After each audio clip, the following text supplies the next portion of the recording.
L'heure du crime, présenté par Jean-Alphonse Richard sur RTL. L'appartement, il est composé d'un rez-de-chaussée et d'un étage, et la chambre de Marie est à l'étage. Anita va monter à l'étage, et elle va découvrir le corps de Marie, sans vie, sur son lit. Bonjour. Difficile de croire qu'une mère aimante puisse décider du jour au lendemain de tuer sa fille unique, en pleine santé et qui allait fêter ses 18 ans. Même les enquêteurs les plus aguerris vont avoir du mal à envisager qu'Anita Varnero soit impliquée dans un scénario aussi lugubre. La mort, à l'hiver 2014, de sa fille Marie. Et pourtant, c'est bien la maman, sérieuse, insoupçonnable, éplorée par ce décès, qui va se retrouver au centre de cette étrange mise en scène de crime. Mais pourquoi cette femme tranquille, qui ne présente aucune faille psychiatrique, se serait-elle changée en meurtrière infanticide? Un authentique mystère. La mère va toujours nier, avec constance et persuasion, le crime, au point qu'on va se mettre à douter. Est-ce vraiment elle la coupable? Et si tel est le cas, alors par quel chemin serait-elle parvenue à ce point de non-retour? Question posée à nos invités dans l'heure du crime. La seule émission radio 100% fait divers, l'affaire Anita Varnero. La maman est-elle l'assassin? C'est tout de suite sur RTL. Lundi 17 février 2014, peu avant 15h, la voix blanche d'une femme appelle les secours depuis un bar-tabac du village de Maincy, en Seine-et-Marne, à 4 km de Melun. Elle indique que sa petite fille est dans son lit, elle ne respire plus. La grand-mère précise que la maman est avec elle. Les pompiers et les policiers de Melun sont rapidement sur place, une jolie maison au cœur du vieux village. La victime, Marie Varnero, allait fêter ses 18 ans dans 3 jours. Elle gît sur le lit en petite culotte dans la chambre du premier étage. Elle a une taie d'oreiller autour de la tête et des coussins posés dessus. La maman, Anita Varnero, 50 ans, a fait la découverte avec sa propre mère. Elle est en état de choc. Elle est prostrée. Aucune trace d'effraction. La porte d'entrée de la maison est intacte, tout comme celle de sa chambre. Des objets sont dispersés sur le sol, sur une table. Le sac à main de la jeune femme est renversé, mais rien qui ne témoigne d'une scène de violence. Le premier médecin exclut le suicide. Il note une série de petits hématomes sur les gencives, tout comme une marque suspecte sur le cou de la victime. Le parquet de Melun ouvre une enquête. La brigade criminelle de la PJ de Versailles est chargée des investigations. Mardi 18 février, lendemain de la découverte du corps, le procureur de Melun, Bruno Dalle, donne quelques résultats partiels de l'autopsie de Marie Varnero. Aucune trace de violence physique ou sexuelle n'a été relevée sur la victime. Il ajoute que la cause de la mort est un étouffement et précise que la jeune fille aurait pu être droguée. Le lendemain, les analyses toxicologiques confirment. Les experts indiquent que le corps de Marie Varnero contient une quantité très importante de zolpidem. C'est un puissant hypnotique, un somnifère qu'on délivre sur ordonnance. Plus de 10 fois la dose autorisée. Marie Varnero était plongée dans un semi-coma quand elle a été étranglée, puis en même temps étouffée avec la taie d'oreiller et les coussins. Celui ou celle qui l'a tuée a tout fait pour qu'elle n'ait aucune chance de survie. Marie, emportée par un sommeil profond, n'a pas pu se défendre, ce qui explique l'absence de toute lutte. Dans le village tranquille de Maincy, tous ceux qui connaissaient Marie Varnero, les proches, les amis, la famille, sont abasourdis par le crime. Impossible de savoir qui pouvait en vouloir à cette jeune fille pleine de vie. Elle faisait la fête avec les amis de son âge. Elle avait quitté le lycée pour préparer en solo le baccalauréat en candidate libre. Elle n'avait jamais fait état de menace, d'ennui. Sa mère, Anita, révèle toutefois aux policiers un incident plus que troublant, survenu juste avant la découverte du corps. Elle était chez sa mère, qui habite également Maincy, quand elle a reçu un coup de fil. La voix d'un homme qui lui a dit « On a tué ta fille parce qu'elle nous a contaminés », allusion à une hépatite B dont serait atteinte la jeune femme. La maman s'est alors précipitée chez Marie et l'a trouvée morte. Les policiers demandent à Anita Varnero son portable pour identifier cet appel. Elle répond qu'elle a fait une mauvaise manipulation. Son journal d'appel et ses SMS ont été effacés.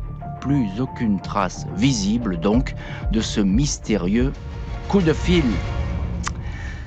Et voilà qui est ennuyeux, parce que cet appel anonyme était évidemment des plus précieux pour les enquêteurs. Ennuyeux et troublant, parce qu'on se demande si la maman, qui n'est pas suspecte à ce moment, parce qu'elle a une attitude de très grande tristesse. Elle est brisée par la mort de sa fille, et c'est sa fille, on la comprend. Elle l'a élevée toute seule, cette mère de famille. On se demande comment elle aurait volontairement effacé le contenu de son téléphone. Pour l'instant, elle n'est pas mise en cause, la maman, mais on va voir que d'autres indices vont attirer l'attention de la police. Bonjour, maître Avis Bitton. Bonjour. Merci infiniment d'être avec nous aujourd'hui dans le studio de l'heure du crime. Vous êtes avocat au barreau de Paris et dans cette affaire, vous êtes l'avocat du papa de Marie Varnereau, papa qui a été absent pendant de très très longues années. Marie d'ailleurs ne le connaissait pas, mais on va en parler un petit peu de cette histoire familiale vraiment qui est à la fois émouvante et très importante aussi dans ce dossier. Alors, dès la découverte du corps, maître Avis Bitton, vous connaissez très bien ce dossier. Le décès, il est suspect. Il n'y a pas d'autre mot.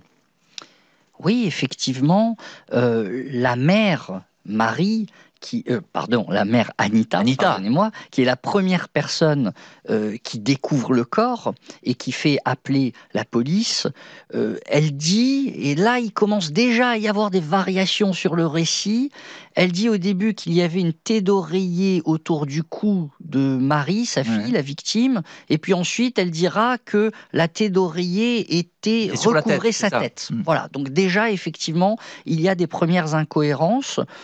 Les primo-intervenants, les policiers, les pompiers qui sont entendus notent qu'elle a une attitude froide, détachée, la mère. Ils ne comprennent pas. Et puis, effectivement, elle leur signale spontanément, et ça va être la clé de voûte de ce dossier, elle leur signale qu'elle a reçu un appel de l'assassin qui lui a laissé un message sur son portable. Et alors immédiatement, les premiers policiers qui sont là, qui ne sont même pas les enquêteurs de la police judiciaire, qui est le gardien de la paix de base, lui dit « Ah bah attendez, montrez-moi donnez-moi votre portable, donnez-moi votre portable ». Et là, au lieu de lui donner immédiatement, pour faire avancer l'enquête au plus vite et retrouver le meurtrier, elle leur dit « Non, attendez, je ne peux pas vous le donner tout de suite, je dois passer quelques appels. » Et puis effectivement, on la voit s'occuper à appeler sa sœur, donc la tante de la victime, etc. Le temps passe, la police judiciaire arrive, et puis les collègues disent bah, « Attendez, elle a reçu un appel sur le téléphone. » Et là, ils demandent effectivement le téléphone, et là, la mère dit « Ah bah j'ai fait une mauvaise manipulation, mais cette mauvaise manipulation a effacé le message lui-même, les SMS et le journal des appels, dis donc. » Et donc ça fait beaucoup, et effectivement on se pose des questions tout de suite sur cette maman. Alors vous dites elle est froide, mais à la fois elle est dans le choc. Alors on peut se poser des questions quand même. On peut se dire elle est dans le choc, elle fait un peu n'importe quoi, elle a fait une mauvaise manipulation. Après tout, c'est quand même troublant. On est face à une jeune femme qui est morte. Elle allait avoir 18 ans, c'est ça, Marie. Donc évidemment c'est très très choquant. Bonjour Jean-François Calto.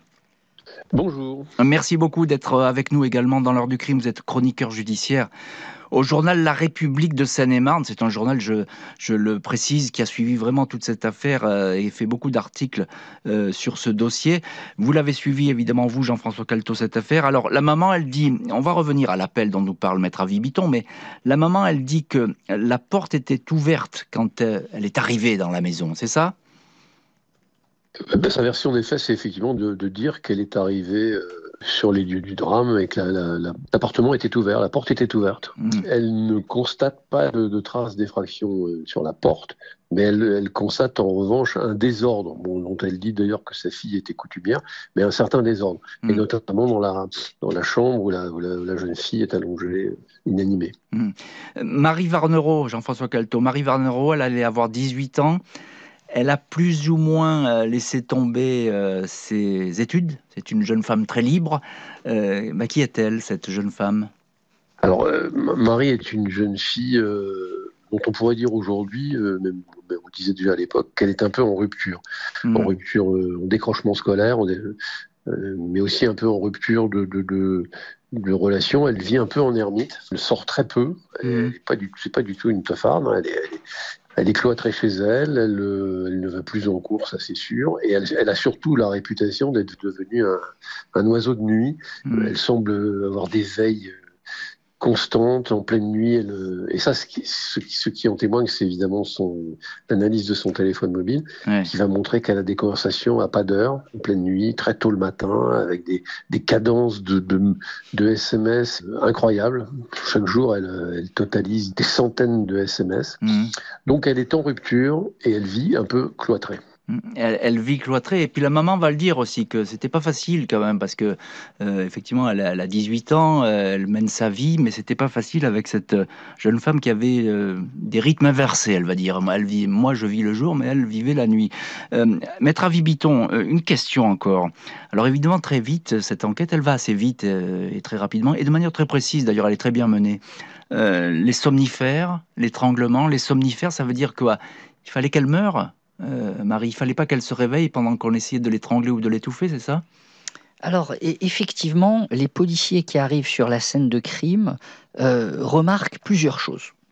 D'abord, effectivement, comme ça a été dit, le désordre de l'appartement. Et il y a une jeune policière qui dira ça lors de l'enquête. Elle dit « Ça me rappelle vraiment ce qu'on nous a appris à l'école de police sur les fausses scène de cambriolage. C'est-à-dire qu'on a voulu maquiller une scène et qu'on a simulé un cambriolage. Ça m'a vraiment fait penser à ça. Et c'est important pour la suite, vous verrez pourquoi, on en parlera. Il y a une deuxième chose qui frappe les enquêteurs quand ils arrivent. On ne retrouve pas le portable de la victime Marie. Il a disparu, c'est vrai. Il a disparu. Il n'est pas dans l'appartement. Et c'est évidemment, vous vous en doutez bien, un élément à exploiter qui est fondamental.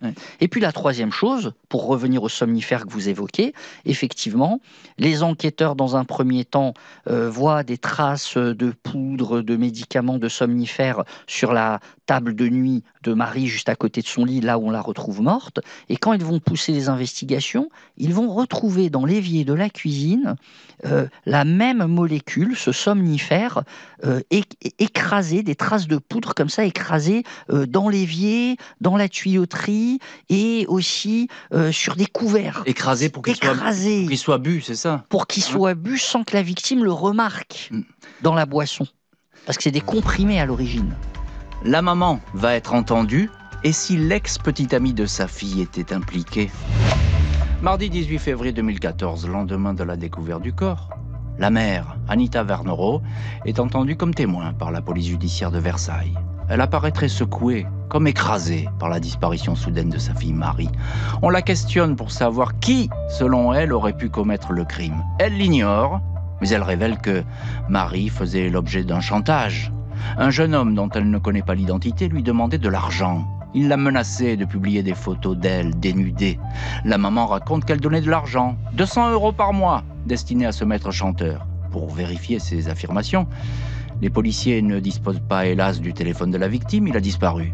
Mais ils se penchent sur son ordinateur, aucun message, aucune photo pouvant se rapporter à un quelconque chantage. Les amis de Marie ne sont même pas au courant de cette affaire. Anita Varnero livre aux policiers une deuxième piste, celle de l'ex-petite amie de sa fille, un garçon surnommé Junior. Selon la maman, ce jeune homme qui vit en Seine-Saint-Denis a mauvaise réputation. Il est inscrit au FNAEG, le fichier des empreintes génétiques, pour une banale infraction. Marie était très amoureuse de lui. Il est venu lui rendre visite quelquefois dans la maison de Mincy. Le jeune couple n'était plus ensemble. Chez la victime, on a retrouvé un caleçon qui appartient au jeune homme ainsi qu'une boîte de préservatifs. Junior est rapidement retrouvé, interrogé. Il reconnaît avoir été le petit ami de Marie.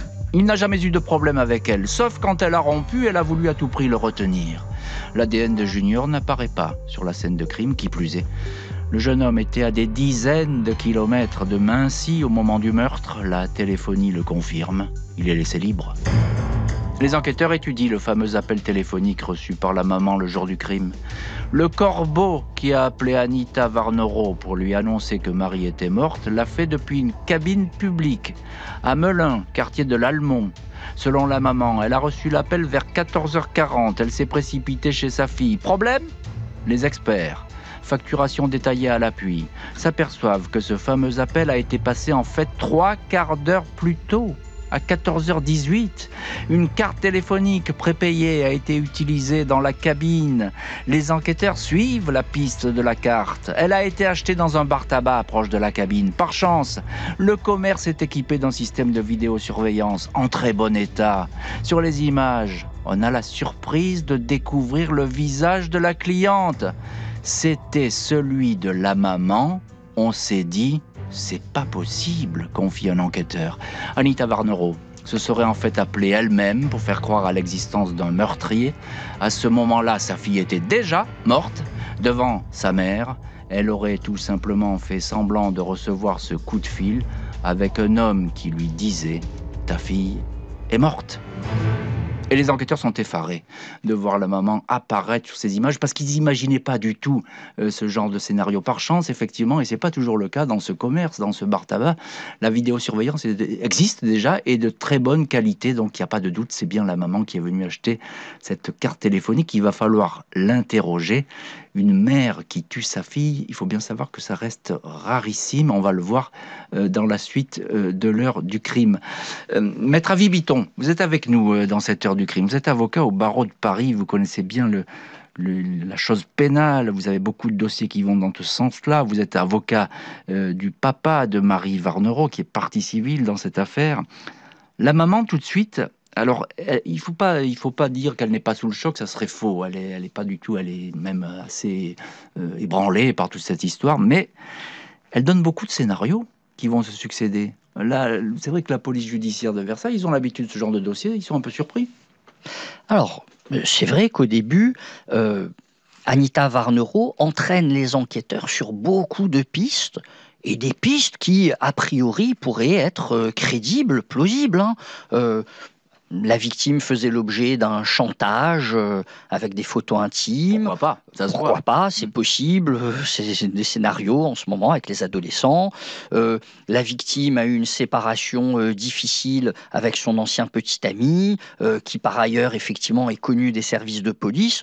Donc effectivement, toutes ces pistes vont être explorées sérieusement par les policiers, et d'autant plus sérieusement qu'encore une fois, ils n'ont toujours pas le portable de la victime. Donc effectivement, comme ils n'ont pas le portable de la victime, ils ne peuvent pas évacuer ces pistes-là, il faut qu'ils les creusent, et donc ils font leur travail d'investigation très rapidement pendant les premiers jours, effectivement. Jean-François Calto, une petite question, vous êtes chroniqueur judiciaire à la République de Seine-et-Marne et vous avez suivi cette affaire. Vous confirmez ce que dit Maître Avis Bitton, les enquêteurs ont tout fouillé minutieusement ? Ils ont tout fouillé, ils ont vraiment tout fouillé, notamment jusqu'à aller retrouver le lieu d'achat de la carte téléphonique qui a permis de passer le coup de fil, le prétendu coup de fil d'annonce de la mort.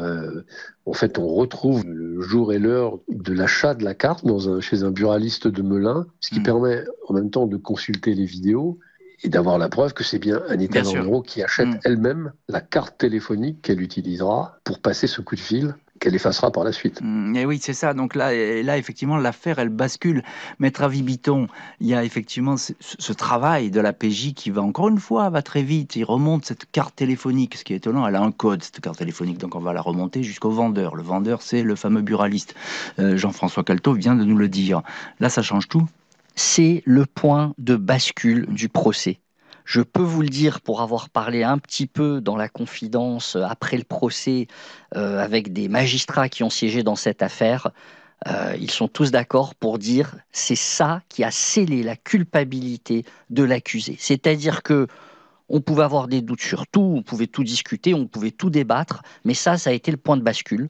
Effectivement, jusqu'à ce moment-là, les policiers trouvent le comportement d'Anita étrange, inhabituel pour la mère d'une victime.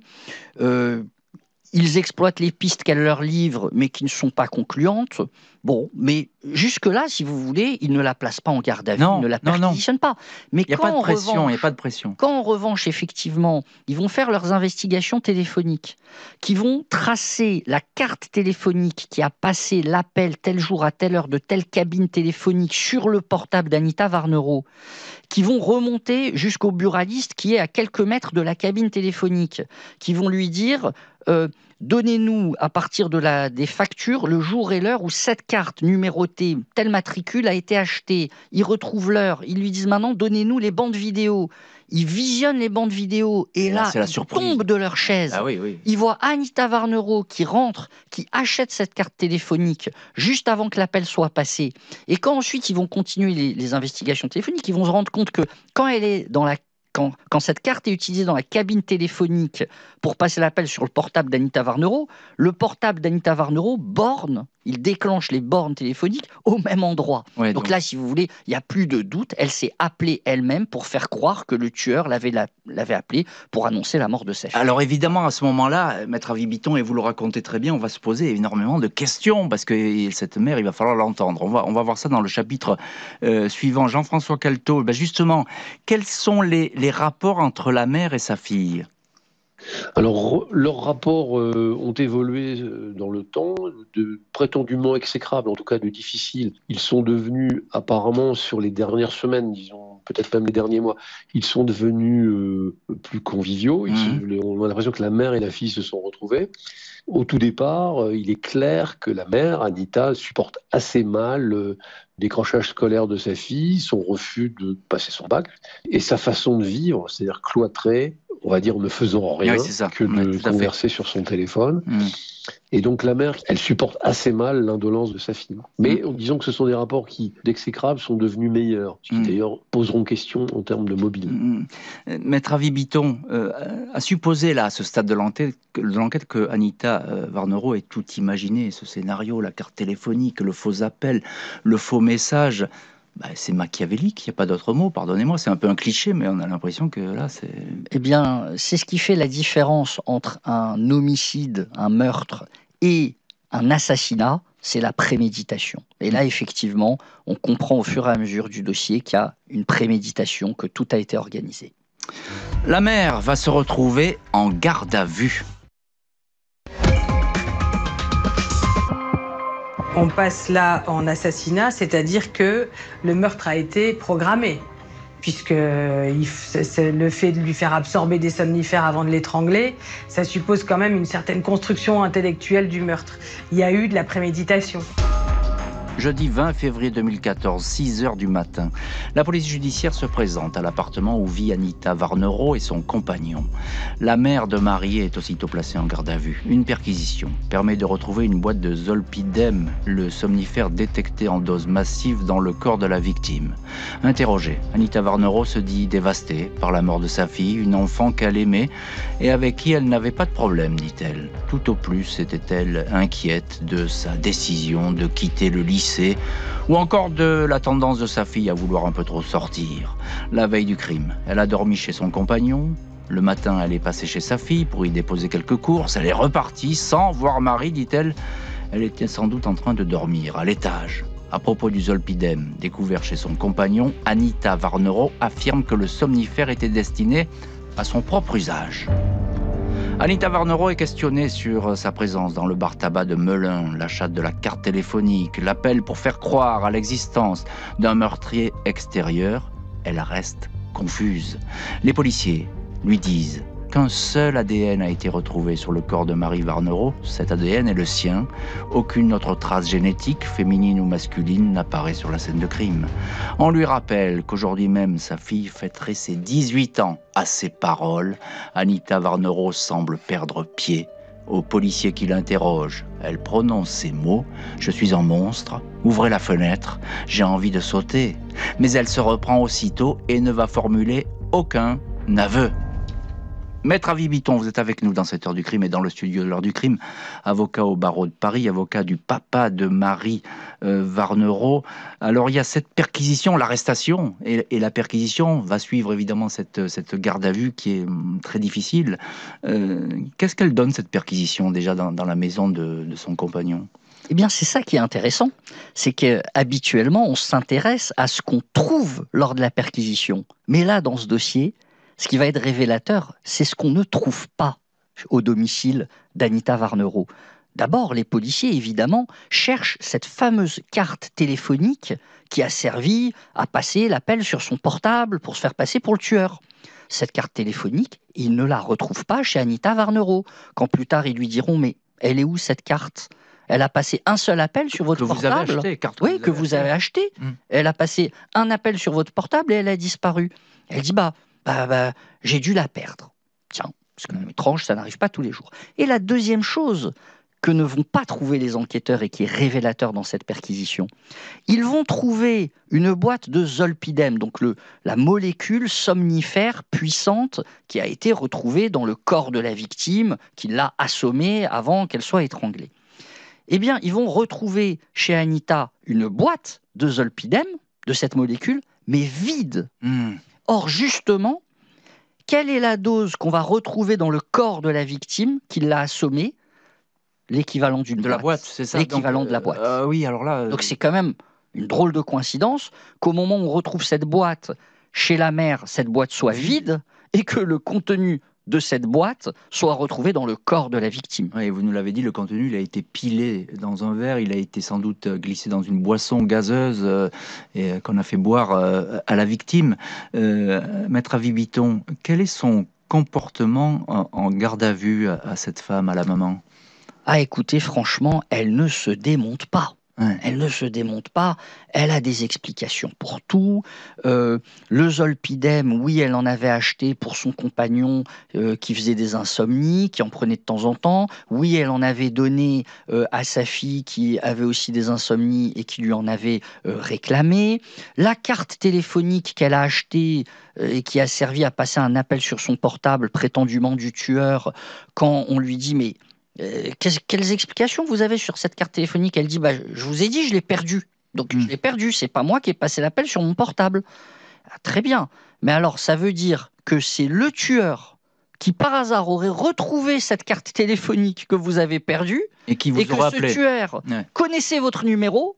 Oui, non, mais et vous aurez appelé immédiatement pour vous dire j'ai tué ta fille. Alors on oublie, on veut bien défendre la maman, mais là effectivement il y a un souci, il y a un vrai problème. Jean-François Caltot, chroniqueur judiciaire à la République de Seine-et-Marne, et vous connaissez bien ce dossier, elle va dire là dans un espèce d'éclat, la maman, lorsque le policier lui dit que sa fille aujourd'hui elle aurait 18 ans, donc là elle paraît quand même très très émue et très concernée par ce qui se passe autour d'elle, la maman va dire je suis un monstre, mais elle dit je suis un monstre mais on n'en sait pas plus.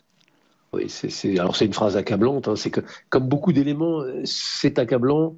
Mais est-ce que c'est définitif ? Est-ce que c'est vrai ? Est-ce que c'est vraiment un aveu ?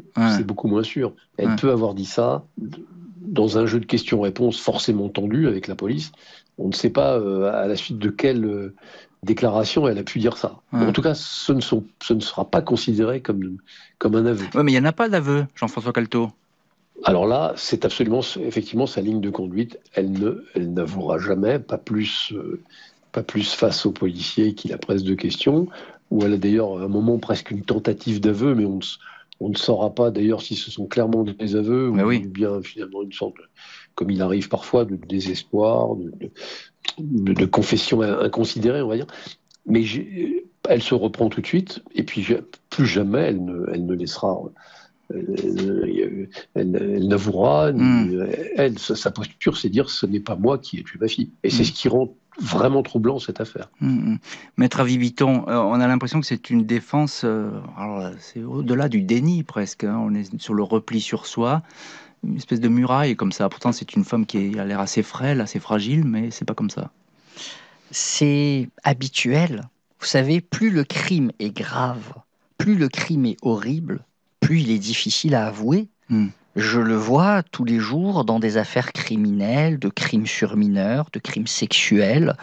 Plus le crime est ignoble et plus la personne socialement ne peut pas, vis-à-vis de ses proches, de ses amis, de la société, avouer un tel crime. La mère suspecte va se retrouver aux assises. Jeudi 5 janvier 2017, Anita Varnero, 53 ans. Petite femme extrêmement amaigrie, usée, cheveux gris coupés courts, pull-over informe, est devant la cour d'assises de la Seine-et-Marne, à Melun. Elle nie avoir étouffé Marie, sa fille unique qu'elle aimait, même si on lui fait remarquer qu'elle s'était éloignée d'elle pour aller s'installer chez son compagnon. Au sujet de l'accusée, l'enquêtrice de personnalité indique qu'elle n'est pas une mauvaise mère. La grand-mère de Marie ajoute à propos de sa fille: Elle n'a pas tué Marie, elle adorait sa gosse. Elle ne se supportait pas car elles ne sont pas du même siècle.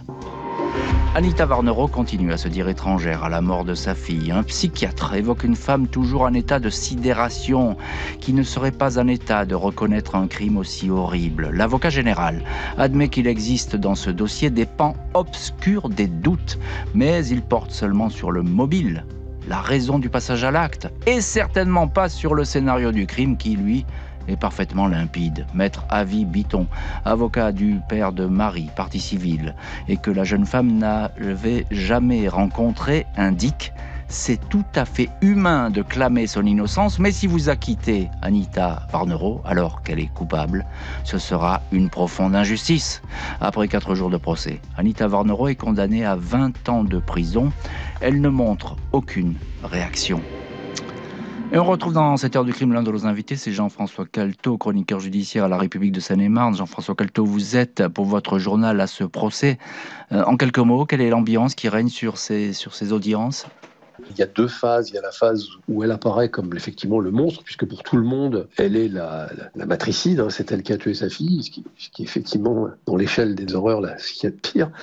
Et peu à peu, si j'ose dire, le doute s'installe. C'est-à-dire qu'il y a quand même des gens qui s'interrogent, essentiellement d'ailleurs sur l'absence de mobile. On a quand même rarement vu une mère tuer sa fille en pleine santé, avec laquelle les choses finalement se passent relativement bien, surtout quand cette mère dit que sa fille est ce qu'elle a réussi de mieux dans sa vie, c'est la lumière de sa vie, sa fille. Hein, on n'est pas chez les Thénardier quand même. Oui, tout à fait, ça, je suis d'accord avec vous, Jean-François Caltot, on n'est pas dans un milieu totalement déshérité, comme ça, où il se passerait n'importe quoi, non pas du tout, on n'est pas chez les Thénardier, vous dites, mais vous avez bien raison de le souligner. Le mobile, il faut en parler, on en parle avec Maître Avi Bitton, avocat au barreau de Paris, qui est notre deuxième invité, l'avocat du papa de Marie Varnero, qui est à ce procès. Il est réapparu, le papa. Il est venu à ce procès pour défendre la mémoire d'une fille que finalement il ne connaissait pas et qu'il n'avait pas rencontrée. Mais déjà, Maître Avi Bitton, effectivement, il y a le mobile. Le mobile, c'est la question. Si elle a tué cette femme, en tout cas elle est condamnée là, en première instance, si elle a tué, pourquoi ? Alors, c'est la question qui va être posée dès le début du procès, puisque la juge d'instruction, qui a fait une enquête approfondie sur l'affaire et qui a rédigé ce qu'on appelle l'ordonnance de mise en accusation, c'est l'acte vraiment qui renvoie Madame Varnero devant la cour d'assises, qui l'accuse.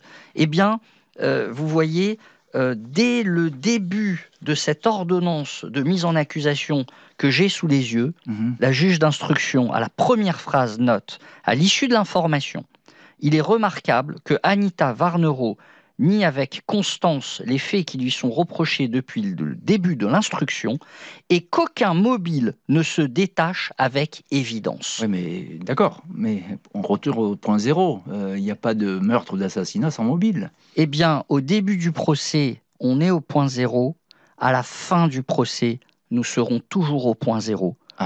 Ce qui s'explique tout simplement par le fait que Anita Varnero ne reconnaît à aucun moment les faits. Et puisqu'elle ne les reconnaît pas, elle ne peut pas donner d'explication et donner de mobile. Donc on ne peut qu'élaborer des hypothèses. Alors il y a une hypothèse qui est venue, et vous allez nous en parler parce que vous êtes encore une fois l'avocat du papa de Marie Varnero. On va dire que la fille voulait retrouver absolument son père, elle allait avoir 18 ans et elle était peut-être prête à aller rejoindre son père qu'elle ne connaissait pas et qu'elle fantasmait sans doute, elle voulait absolument le retrouver, et que la maman n'aurait pas accepté ce départ et cette idée. Alors effectivement, les experts psychiatres qui vont examiner l'accusée Anita Varnero vont dire qu'elle n'a pas de pathologie mentale, psychiatrique, elle n'est pas folle au sens juridique du terme, mais ils vont détecter un trait de personnalité qui est lié à l'histoire familiale de l'accusée. Ils vont dire qu'elle a un rapport abandonnique. Alors, qu'est-ce que ça veut dire ? L'accusée Anita Varnero a été abandonnée à la naissance. Elle a eu des parents adoptifs qu'elle appelle papa-maman. Mais en revanche, ses parents biologiques, elle les a toujours appelés ses géniteurs. Et ce terme de géniteur, elle va l'employer à nouveau quand elle parle du père biologique de sa fille qu'elle a tuée. Elle va dire, ce n'est pas ton père, c'est ton géniteur. Et en fait, au fur et à mesure des investigations, on va se rendre compte qu'Anita Varnero, dès la naissance de sa fille, a empêché son père naturel biologique d'entrer en contact avec elle, de la connaître, de venir la voir, de la faire grandir. Et ça, tout au long de son enfance. Et ce qui est notable dans ce dossier, ce qui est révélateur et ce qui nous emmène sur une piste, c'est que Marie va être assassinée par sa mère quelques jours avant ses 18 ans. Quelques jours avant ses 18 ans. Et en fait, on va découvrir dans le dossier, parce qu'elle s'est confiée à ses amis, que la victime Marie attendait d'avoir 18 ans pour pouvoir être majeure et lancer des recherches pour retrouver son père. Donc en réalité, la mère, l'accusée, en tuant sa fille juste avant ses 18 ans, l'empêche de retrouver son père. Une condamnée qui va faire appel. Lundi 9 septembre 2019, Anita Varnero, 55 ans, est devant la cour d'assises d'appel à Paris. Son avocate, maître Louise Dumont-Saint-Priest, a demandé de nouvelles expertises. Certains échanges téléphoniques entre la mère et la fille posent question, dit-elle. Ma cliente clame son innocence depuis le début. Personne ne comprend pourquoi elle aurait tué sa fille, ajoute l'avocate dans le journal La République de Seine-et-Marne. Vendredi 13 septembre, Anita Varnero est à nouveau condamnée. 20 ans de prison.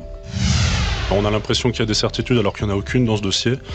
Et on a surtout l'impression qu'il y a un climat un petit peu étrange qui tourne tout autour de ma cliente et que ma cliente apparaît peut-être plutôt comme un pion que comme un coupable. La voix de maître Quentin Dequimpe, l'avocat d'Anita Varnero lors de ce procès, c'était en 2017 sur RTL. Maître Avis Bitton, vous êtes avec nous dans cette heure du crime, vous êtes avocat au barreau de Paris, vous nous accompagnez depuis le début de cette heure du crime dans cette émission, vous êtes l'avocat du papa de Marie Varnero. On arrive en appel, et finalement c'est presque un appel pour rien, j'ai envie de dire. On a remis sur la table les mêmes questions, les mêmes interrogations, la même absence de mobile ou pas Allez-y. Je ne dirais pas tout à fait ça, il s'en est pas. passé des choses à ce procès en appel. Si vous voulez, les avocats de la défense avaient compris que ce qui avait scellé la culpabilité de l'accusé, c'est les investigations téléphoniques. Donc, qu'est-ce qu'ils ont fait ? Ils ont embauché des experts privés, un ancien gendarme spécialisé en exploitation téléphonique, qui est venu essayer de semer le doute, de semer la confusion. C'est comme le doute profite à l'accusé, il faut essayer de semer le doute dans l'esprit des jurés. Ouais. C'est le jeu.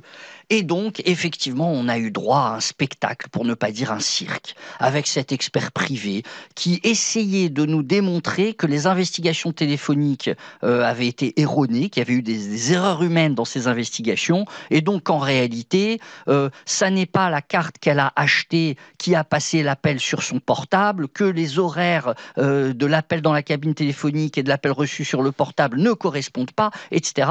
Bon, ça a été un festival. Je vous suis, mais ça marche pas. Alors, on ne suit pas.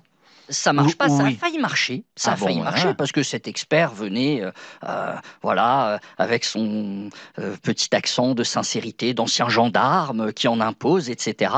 Il était bon pour brouiller les cartes. On se serait vraiment cru aux puces de Clignancourt. On a failli tomber dans le piège.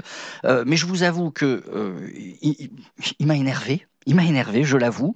Et donc, effectivement, à un moment donné, j'ai fait un incident, je me suis levé, j'ai demandé au président de la cour d'assises, je lui ai dit, écoutez, on va amener les 3 experts, parce qu'il y avait un expert de gendarmerie, il y avait un expert en téléphonie, et il y avait cet expert privé.